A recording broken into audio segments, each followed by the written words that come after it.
ini keren melaksanakan webinar yang bertemakan Success with SEO. Kita udah ngerjain tuh semua 9 step.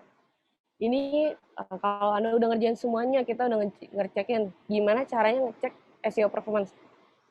Kendalanya satu, kalau saya ketemu freelance atau segala macam yang pengen belajar SEO, tools SEO mahal. Oke, tools SEO mahal, terutama yang pengen pakai SEMrush, Ahrefs, Botify, PI Datametric, dan lain itu costnya lumayan.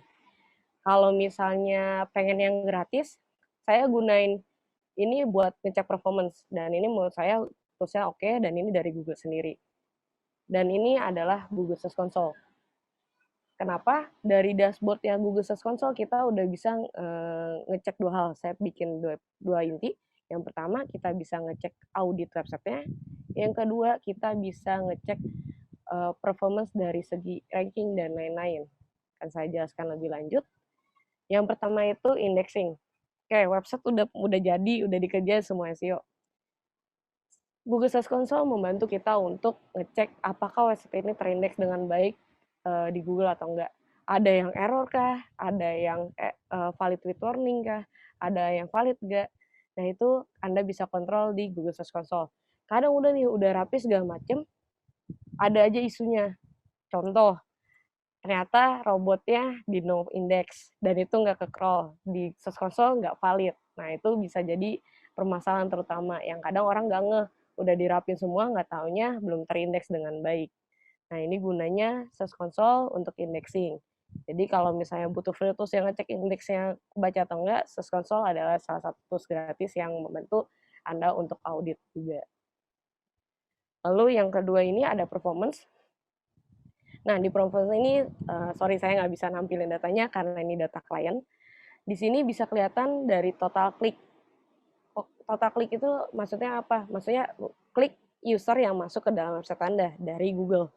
BTW Google Search itu ngambilnya dari organik. Jadi dia pure dari pengerjaan SEO. Jadi kalau misalnya kliknya banyak yang masuk, biasanya berpengaruh juga dengan visitor yang masuk ke Google Analytics. Lalu impression. Impression itu dia lihat dari halaman Anda atau landing page Anda itu muncul di mana. Nah, nanti halaman itu orang kelihatan dari beberapa page itu klik berapa banyak impression atau klik yang masuk dari tiap landing page. Dan itu ngebantu, bisa jadi title tag Anda nggak persuasif dia buat ngeklik. Bisa jadi meta description Anda nggak jelas. Nah, itu juga bisa membantu Anda buat kontrol title tag dan meta description yang muncul di selesainya itu seperti apa dari impression itu. Lalu CTR. CTR ini balik lagi, orang click to rate kita nyebutnya. Click to rate ini juga ngaruh dari total klik dan impression dan average position. Kalau misalnya dia ada di posisi 1 sampai 3, title tag meta description-nya nggak mendukung orang buat ngeklik. Nah, itu biasa CTR-nya rendah. Tapi kalau title tag dan meta description-nya persuasif, biasanya CTR-nya bakalan lebih tinggi karena posisinya dia ada di posisi 1 sampai 3 di Google. Lalu yang keempat ini ada average position. Nah, yang saya senang adalah dari average position-nya si Search Console, Anda bisa ngecek per tiap landing page itu performance ranking-nya kayak gimana. Position dari keyword yang masuk itu apa aja. Nah, itu Anda bisa kontrol juga di Google Search Console bagian performance. Nah, oke, ini Core Web Vital. Sebenarnya Core Web Vital ini bisa jadi obrolan Anda dengan developer. Anda punya website atau Anda pengen otak-atik, oh, yang ini URL-nya bagus nih dari matanya Google, dari segi mobile, dari segi desktop.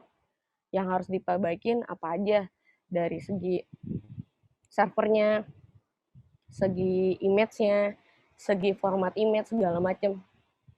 Itu kebaca di auditnya Search Console.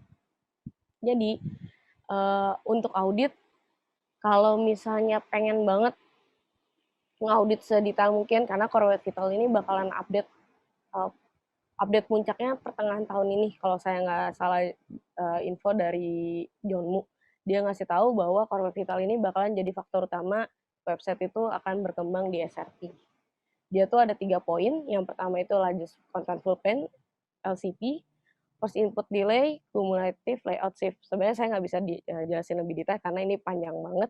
Tapi dari 3 hal ini, rata-rata yang bakalan muncul di website manapun adalah image format, server, terus ada lagi kayak penyelesaian teks dan juga konten yang di dalam websitenya. Jadi Search Console ini ngebantu Anda juga buat kontrol dari tiap URL dan semua yang ada di website Anda itu kayak gimana kondisi URL-nya masing-masing. Lalu yang terakhir, ini ada skema. Jadi tadi sempat saya informasikan tentang struktur data untuk yang Aguit Santo SEO-nya. Di sini kalau Anda punya struktur data, di Search Console bakalan kebaca. Di beberapa tools yang saya tahu di SEO itu nggak bisa ngebaca skemanya itu apa aja yang terpasang. Kecuali SEMrush sama Ahrefs kalau nggak salah itu bisa baca skemanya. Saya juga pakai dua tools itu. Cuma kalau dari Search Console lebih enaknya, kita bisa tahu skema yang kita pasang itu ada yang miss atau enggak menurut si Google, karena kan datanya dari Google kan. Terus dari segi skemanya yang kita pasang apa aja. Kalau dari saya sendiri, yang saya pasang di website untuk klien, biasanya itu yang terutama ada breadcrumb, lalu ada FAQ. FAQ ini biasanya ada di produk, jadi biasakan untuk memulai membangun konten FAQ di konten produk Anda. Lalu ada logo. Logo ini untuk membantu Google juga buat tahu dari sertifikasi logo dan juga perusahaannya dari mana.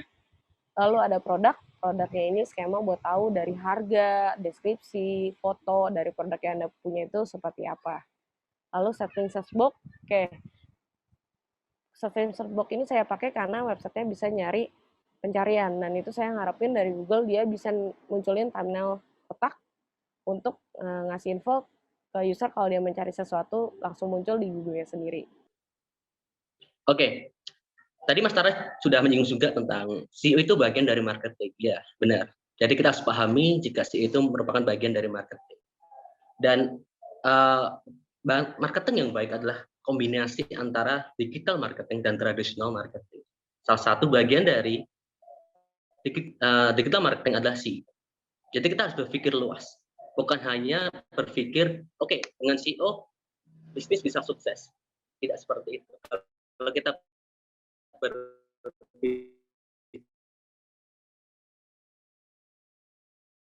tentang bisnis, kita akan membahas tentang oke, next. Oke. Karena saya background bisnis ya, saya pasti berpikir tentang profit, pasti. Dan bisnis itu tidak akan jauh dengan namanya kompetitor. Kompetisi. Mengibaratkan jika bisnis itu seperti perlombaan ya, saya balapan lah, kita anggap aja balapan. Jika kita ingin memenangkan sebuah balapan, kita harus punya strategi. Kita harus mempunyai hal-hal yang perlu kita perhatikan. Contoh misalnya MotoGP, ada dua hal yang paling penting, yaitu pembalapnya yang harus handal dan motornya yang harus mempunyai performa yang baik. Dari dua hal ini yang paling penting dan harus sangat diperhatikan adalah dari manusianya. Manusia diberikan oleh Tuhan pikiran. Dari pikiran itu kita harus membentuk sebuah pola pikir. Pola pikir akan diberikan menjadi dua hal, tujuan dan sudut pandang. Dari sudut pandang dan tujuan tadi akan membentuk sebuah strategi. Yuk kita bedah ke SEO. Tujuan SEO bukan hanya tentang ranking. Bukan, oke, sebelumnya kita boleh back. SEO kita tidak tujuan SEO itu bukan hanya tentang ranking. Bukan hanya tentang menangkan persaingan keyword. Tetapi bagaimana teman-teman berpikir nggak SEO itu apa pengaruh SEO terhadap terhadap action, terhadap leads, terhadap brand awareness, terhadap brand equity. Tadi telah disinggung tentang branding juga. Kita berpikir luas. Kalau teman-teman berkecimpung di dunia SEO, bukan hanya berpikir tadi dua hal tadi, ranking dan keyword. Kalau udah rankingnya udah bagus, seakan-akan itu menjadi suatu keberhasilan. Tidak seperti itu. Ada selling juga tadi telah dijelaskan. Bagaimana contoh misalnya trafficnya banyak, trafficnya 100.000, yang menjadi leads itu berapa? Yang bisa dikonversikan menjadi penjualan itu berapa? Kita harus berpikir luas, bukan tentang ranking, bukannya tentang apa namanya tadi keyword. Dan cuma itu perlu strategi. Iya, toolsnya banyak. Kalau motornya tuh udah banyak banget tadi. Circle, ada Ahrefs dan sebagainya, itu banyak banget, teman-teman bisa cari sendiri dan pelajari sendiri. Human-nya itu hanya pola pikir tadi. Itu batas. Kenapa audience? Sekarang Google berpikir tentang user experience, bagaimana pengalaman user itu bisa terjamin ketika melakukan browsing, ketika melakukan pencarian di search engine. Kenapa begitu Kenapa begitu Google memikirkan itu? Karena tadi mereka berpikir tentang human. Google aja berpikir tentang human. Kenapa kita nggak bisa berpikir tentang diri kita sebagai human? Mindset itu kita sebagai seorang CEO menanggapi atau melihat CEO dari si mana itu sangat penting. Nah, ini itu yang aku bilang ya, ingat ya, yang punya search engine bukan cuma Google, itu yang paling penting. Oke, nah gimana sih caranya ngelakuin SEO di Instagram gitu? Caranya yang pertama, yang paling penting adalah kita harus mengoptimalkan dulu. Kita nge-optimize nih untuk si Instagram profile-nya dulu nih yang kalian punya. Misalkan kalian punya bisnis, kalian punya Instagram pribadi, atau apapun itu, intinya harus dioptimize dulu. Cara optimize-nya gimana? Yang pertama, yang paling penting nggak usah sosok private gitu. Mau ngapain sih di private? Orang kita bikin Instagram pengen beken kok, kita bikin Instagram pengen terkenal kok gitu. Kalau kau pengen private ya nggak usah bikin aja Instagram sekalian gitu. Terus yang kedua, yang paling penting adalah desainnya harus menarik. Kenapa harus menarik? Karena kalau desainnya nggak menarik, nanti orang nggak mau lihat gitu. Ada toko mobil mewah, ada toko misalkan toko ada showroom Mercy gitu. Tapi luarnya di pilok-pilok ya kan, ditutupin pakai kain hitam, orang juga nggak bakal mau datang walaupun dia jualannya Mercy gitu. Terus yang ketiga, kalau misalkan memang kalian punya bisnis account atau kalian seorang content creator, usahakan gunakan bisnis account-nya mereka atau yang creator account-nya mereka. Jadi jangan pakai yang personal account gitu. Itu lebih teroptimize lagi sama si Instagramnya. Nah, terus sama yang keempat, kalau bisa biasakan bio ditulis dengan cara yang benar. Jangan ditulis kayak aku lucu, aku suka apa aja tuh, nggak deh. Itu tidak menginformatif sama sekali gitu. Nah, tulislah dengan bio-nya tuh diisi dengan yang benar-benar informatif tentang kalian. Terus dikasih link kalau bisa, linknya kalian tuh apa. Kalau misalnya kalian punya website, kalian punya blog, boleh tuh dimasukin ke dalam sana gitu. Nah, terus kalau misalkan udah di-optimize, kita masuk yang kedua. Tadi ada tuh Katara, kalau nggak salah ngomongin ada long tail, short tail, segala macam. Itu kan masalah keyword ya.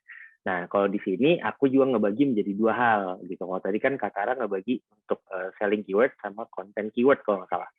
Nah, kalau dari aku di Instagram itu ada main keyword sama secondary keyword. Secondary keyword itu kayak keyword turunan sebenarnya.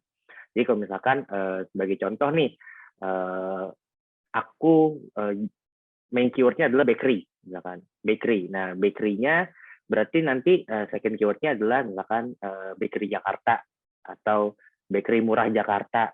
Nah, itu second keywordnya gitu. Nah, si main keyword sama second keyword ini harus kita gunakan kalau bisa dimasukkan ke username-nya gitu. Misalkan for example kalian jualan kayak pisang goreng Bu Nani misalkan sebagai contoh ya pisang goreng Bu Nani, dia masukkan tuh pisang goreng Bu Nani-nya gitu. Main keywordnya si pisang gorengnya kan, karena dia jualan pisang goreng, dia masukkan pisang goreng Bu Nani ke dalam username-nya dia gitu. Nah, mungkin nanti di secondary keywordnya pisang goreng enak di Jakarta Barat misalkan. Nah, itu secondary keywordnya tuh dimasukin. Itu kalau bisa digunakan di username-nya, terus nanti di bio-nya juga tuh ditulis lagi supaya lebih teroptimize gitu. Nah, terus apakah cuma itu aja? Enggak, masih ada lagi yang lain. Nah, tapi kalau yang tadi kan kita lakuin sebenarnya cuma sekali. Sekali lakuin, udah selesai. Nah, kalau yang ini yang mau aku kasih, ini harus dilakukan secara konsisten. Susahnya orang main sosial media itu cuma satu, konsistensi. Kesusahannya dari situ. Biasanya apalagi kalau untuk teman-teman yang punya bisnis sendiri, terus masih belum punya tim untuk ngerjain segala macam, biasanya kayak masih, aduh, hari ini malas ngepost, malas bikin ini, malas bikin itu, jangan. Karena sosial media, terus kayak tadi juga ngomongin SEO juga untuk ngomongin bikin artikel dan segala macam, itu juga harus dilakukan secara berkala kan sebenarnya. Gitu.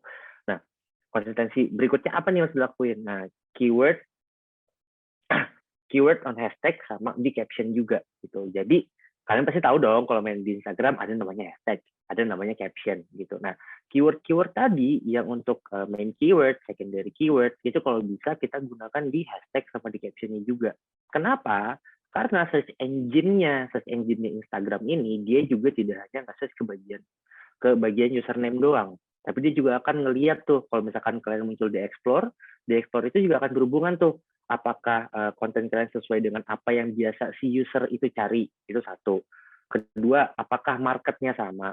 Ketiga, biasanya lebih kayak ke kategorinya apakah sama. Yang keempat, ini masuk ke hashtag dan masuk ke captionnya juga gitu. Nah itu makanya penting banget gitu. Jadi gunakan si main keyword sama secondary keywordnya di hashtag dan captionnya kalian.